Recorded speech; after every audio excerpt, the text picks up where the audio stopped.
Welcome to the Scoop Podcast with Margie Eckelkamp. The Scoop Podcast is a connection point for leaders across the ag retail industry to talk trends, challenges, and business, and is a trusted advisor to the farmer. Join the conversation on the Scoop Podcast. The Scoop Podcast is brought to you by Winfield United. Maximize crop performance potential by delivering a high load of zinc, manganese, and boron in one efficient application. Max In Ultra ZMB Plus. Built for it. Learn more at winfieldunited.com. From Farm Journal, this is the Scoop Podcast, and I'm Margie Eckelkamp. Well, to all of our video watchers, I would just like to say welcome to 2026. This is new for the Scoop Podcast. We are going on video as well as audio. So whether you are joining us on YouTube or Farm Journal TV, welcome to the Scoop Podcast. Welcome to the new year. And our conversation today will be with Anna Cardoze. She is VP of Strategic Accounts at Growers. Anna, welcome to the podcast. Yeah, thanks for having me, Margie.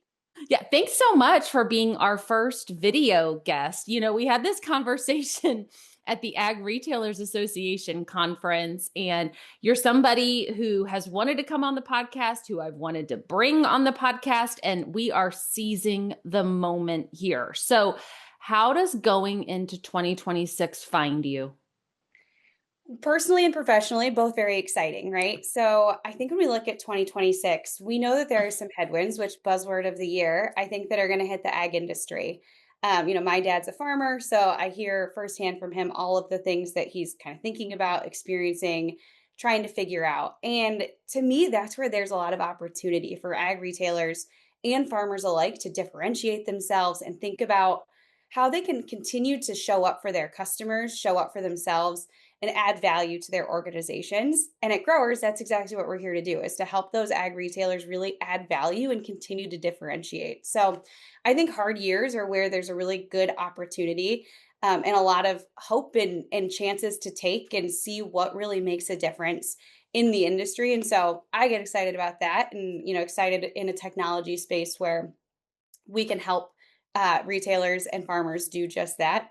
And then personally, new year, always kicking things off, taking my first family vacation with our two kids. So we'll see how that goes and if I ever want to take a vacation again. So those vacations should actually be called trips. Yes, that's true. That's what Okay. So you talk about you're working in the tech space with ag retailers, and in your career, you've worked on the tech side of things, you've worked on the ag input side of things, and now you're back on the tech side. Share your perspective, and I can also share my perspective on this too, in that really in the last 8-10 years, the conversation with retailers has changed as far as how they are receptive to changing their business and embedding technology. But what are you seeing as you work with retailers yourself? Yeah, absolutely. And I think, change is hard for everybody. And I also think that in the ag industry, unfortunately, they've been burned with some bad experiences early on, right? Even back in the 90s, early 2000s, there were these new ideas, these new technologies that were trying to come out, but they didn't always live up to the hype, or they didn't always work and keep up as quickly as the ag retailers needed them to remain super valuable.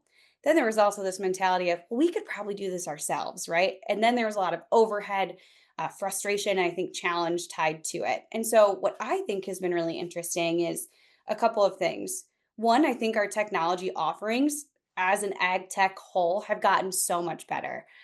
We are hitting the roadmap. We are listening to the ag retailers and hearing what they need, but also challenging them. Hey, just because you've done this way for 20 years and now you're just asking me to make it digital, is that really the best way to do it? And they're willing to have that conversation now, which I think is really unique and interesting.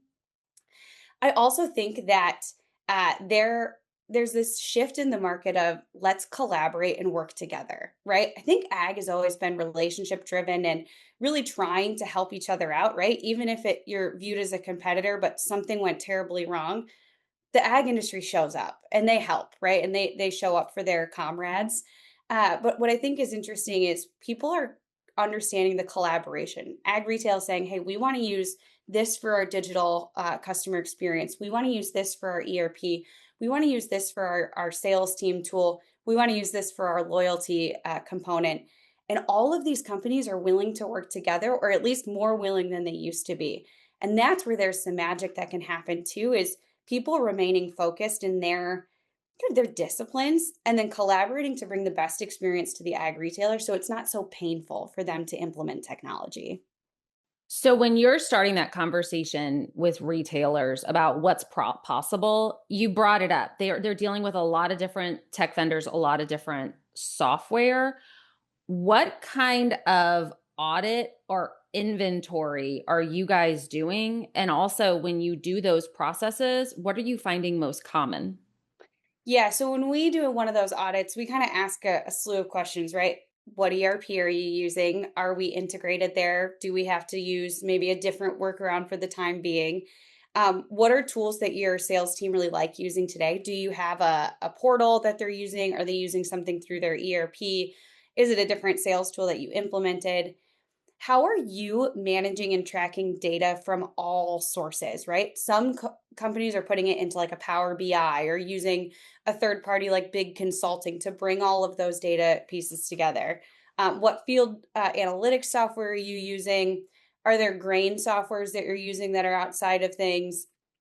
And then, on the feed side, like, do you have automatic ordering? Like, we just kind of want to understand the lay of the land, right? Because when we look at a loyalty program, we touch all aspects of the business. And so that's where cooperatives, I think, really benefit from our programs, because there's really neat synergies with grain, feed, energy, and agronomy kind of all tying together to get that holistic customer approach. What I'm finding most often, though, is couple things.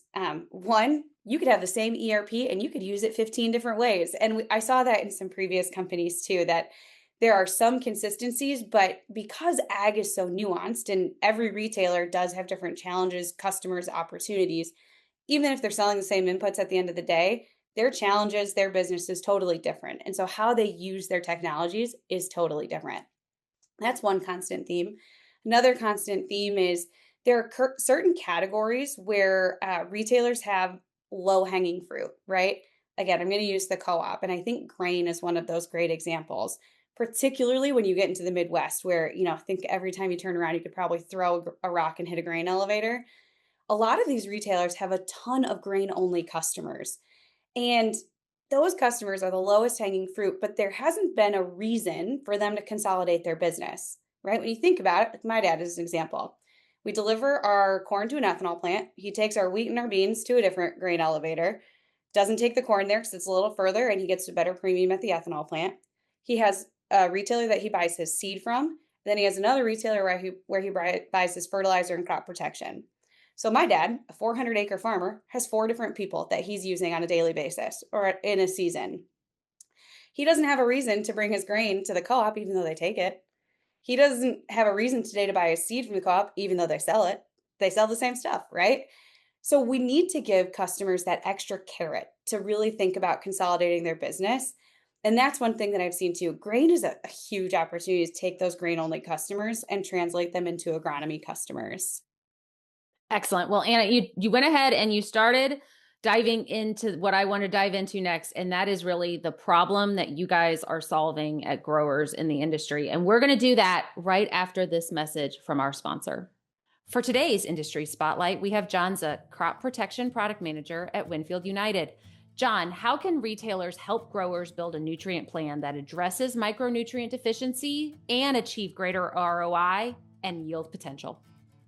Hey, Margie, that's a really good question. I kind of have a 3 bullet point rounded answer to that. And I think it always starts with picking the right field to do those trials. So it could be a field where maybe we had trouble getting yield potential, could be a field where we had high yield potential, but we always got to try and see what works and build on it for the next cropping season. The other thing that we got to focus on is which nutrient are we going to be using on which crop at which time. So this is elemental prominence by nutrient hierarchy. Winfield United has been testing tissue samples for close to 13 years now with over 800 samples.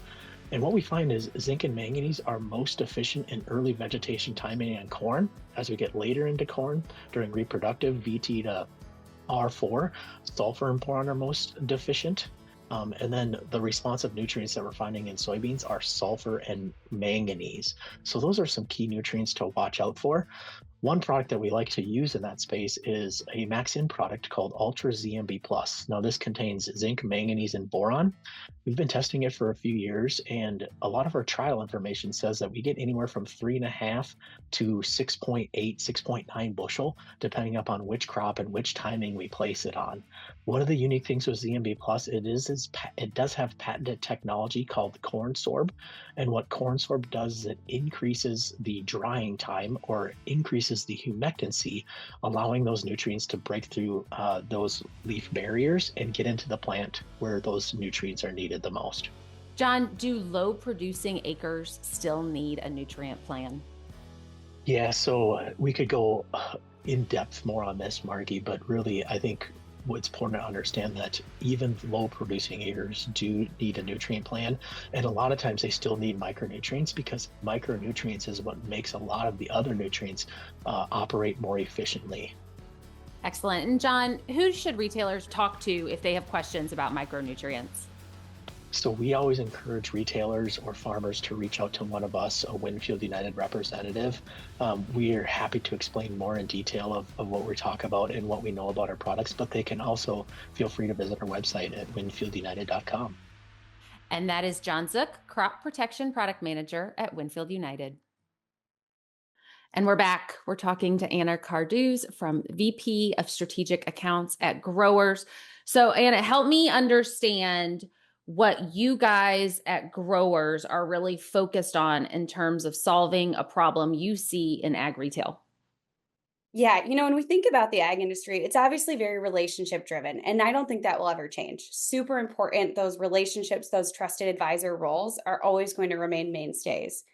But there's a challenge where there's been this a little bit of spread the wealth mentality, right? Where farmers like, I want to buy seed from the guy that goes to church with me, and then I'm gonna, buy my chem and fertilizer from a guy that my kids play baseball with, and then I'm gonna bring my grain over here because they just give me good premiums and I like their service. And they haven't had that reason to bring it all together. And so we really look at how do we solve the problem of customer loyalty where it's not challenging for the ag retailer to track it because they've got enough on their plate with running lean, running their systems, their team out doing what they do best, which is selling and continuing to build those relationships. How do we make it different than what's been out there before, right? Where, okay, you got this rebate check. Great. Now you can go spend this money on whatever it is that you so please. So how do we make sure that those dollars stay in the system without going outside to other entities where the retailer still has influence over those dollars? And then how do we design it so that it meets and kind of reverse engineers the retailer's strategic objectives? Maybe they don't want to grow custom application because they know that getting operators is a really big challenge. Maybe they live in an area like I grew up in where field sizes are weird. There's a lot of trees, a lot of rocks, and it's just not something they want to deal with. Okay, well, then we probably shouldn't put that into your loyalty program, right? Let's focus on the other areas. So that's really what we're trying to solve is building this customizable loyalty program to each individual ag retailer that's also data backed. Ag retailers, I think a lot have been out there trying to operate their own in the past, and they found that it's challenging to keep up with the transaction information and assign points correctly. And it's really challenging to build one that is data backed, where they can say, okay, here are the thresholds that our customers spend when they're buying 2 segments from us. Okay, now when they jump up to 3, here's actually what they spend. And when they jump up to 4 or more, here's now what we spend. So that's what we aim to do is kind of bring this data-driven approach to solve customer loyalty that also then keeps all of those dollars in the ag retail network with that ag retailer. And then as a cherry on top, bringing manufacturers in so they are building loyalty with the ag retailer and farmer, not through the ag retailer to the farmer. I was just going to ask about what the layer of the manufacturer or supplier here, because we have seen some changes in those programs as well, including Bear Plus rewards, kind of being paused and maybe evolved into something different. You have other programs from the suppliers. So how do you answer how this fits with the manufacturer programs? Yeah, absolutely. And I think manufacturers as a whole are kind of revisiting how do they build loyalty with ag retailers and with their farmers, because it's also really hard to implement a program that covers the majority of the needs across the United States and then even into Canada, right? What a farmer does in Iowa is very different than a farmer in Oregon is going to be doing and products that they're going to be using. So, how do you make these programs fair and equitable when you kind of have to take that one size fits all approach? I think that's where manufacturers are starting to say, what other ways are there to do this? What other options are out there? And so that's where we've seen a lot of success with working with the ag retailer, having them help us identify, hey, who are the strategic manufacturers that you want to align with? Because I always say data tells us half the story, the ag retailer knows the other half, right? So we want to work together to build those relationships. And then we bring some really interesting nuances to the manufacturer. Hey, here's actually what's been happening in the retailer's business, obviously with the retailer's consent and approval and involvement. But hey, here's where you're really strong. Here's where you stack up compared to competitor A, B, and C in herbicides, insecticides, value add fertilizer enhancements, right? Here's where you're stacking up.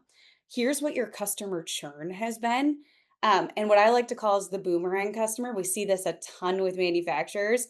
Bought from you in 23, didn't buy from you in 24, now buying again from you in 25. They're playing the game, right? The rebate game, the new customer game, whatever that looks like. So here's the state of the state. Now, here's the opportunity, right?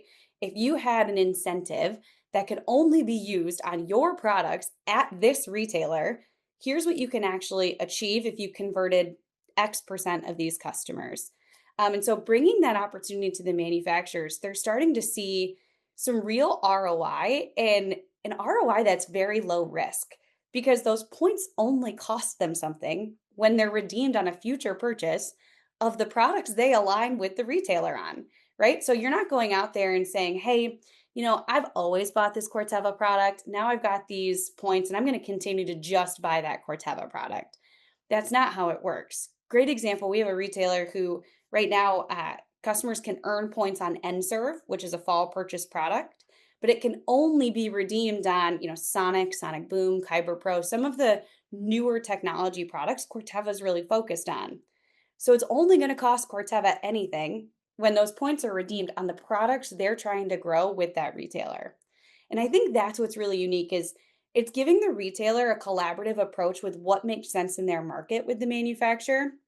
And it's giving the manufacturer a really low risk to try something that will return a pretty fantastic ROI.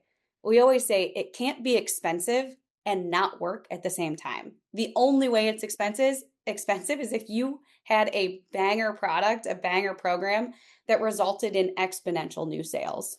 Yeah. So ag retailers often have a lot of different opportunities being thrown at them or approached, saying this is going to be helpful to your business. And it's one of the reasons why I like reporting in the ag retail space so much, because these are the amplifiers and maximizers of information, right? Because of how many farmer customers and how many acres they influence. So no doubt, it's easy to understand why people want to have these kinds of discussions and do business with ag retail. But how do you answer that question to the ag retailer when they're looking at all the financing options, all the digital tools, all the things that are supposed to enhance their business? If you could, what's the elevator pitch for Growers Loyalty Program?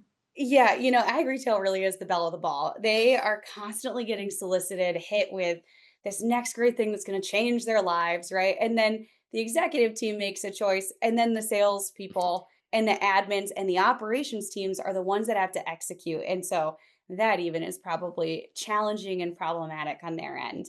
But when we think about growers and our kind of elevator pitch, let's look at the space today.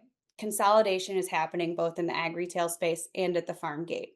generational shift is happening. And that's happening on my family farm where my brother, 37, yep, 37, taking over from my 73-year-old dad, he wants to do things differently. He wants to be the decision maker. So, how can we make sure that loyalty transcends generations, transcends salespeople, and doesn't just turn into repeat customers that you feel comfortable with? Because when margins erode in the ag space and in the farmer space, loyalty erodes. Heard that firsthand from a farmer. And so we're here to really create this stickiness to show your customers that you value them, you're there for them, and you want to thank them for continuing to choose you.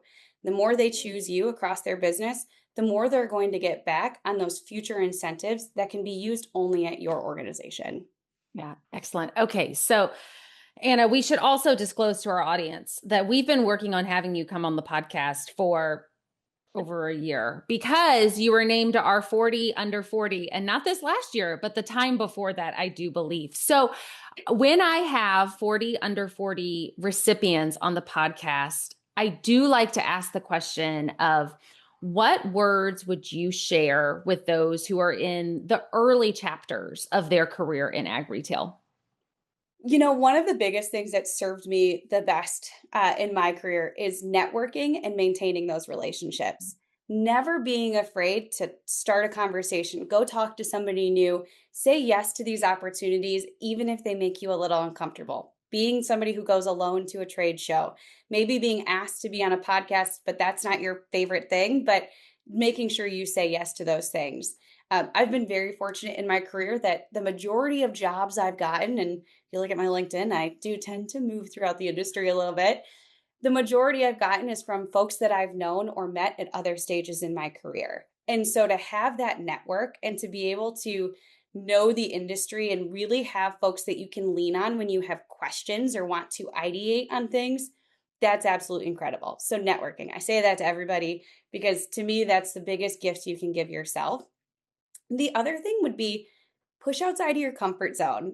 Kind of ties in with the networking, but great example when I worked in ag inputs are outside of my comfort zone. I went to school for ag business, not agronomy. If you ask me why a micronutrient needs iron, manganese, and boron, I can't really tell you why other than the soil needs it. That's as deep as my knowledge goes. But learning and understanding that part of the industry, I believe made me better well-rounded to continue to serve ag retail and now to tie in the manufacturer piece.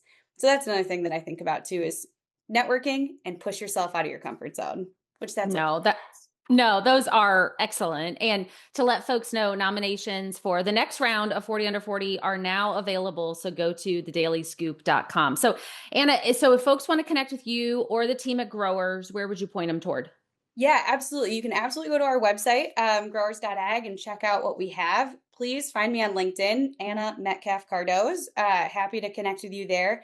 And you can also always shoot me an email. I work on our retail side and also with our manufacturer component. It's just anna.cardoze@growers.ag, and really happy to connect with anybody and share more about what we're doing or share a little bit more about what I've seen in the industry. Excellent. Well, as 2026 unfolds, don't be a stranger. Continue to let us know what's going on. And hey, thanks for coming on the podcast. Better late than never. Anytime. Thank you so much. To all of our listeners, until we're back on the podcast, I wish you all a safe and productive season. Thanks for joining us. We'll see you again soon for another new episode of the Scoop Podcast. Be sure to like and subscribe. And remember, all episodes are available on Farm Journal TV and anywhere podcasts are found.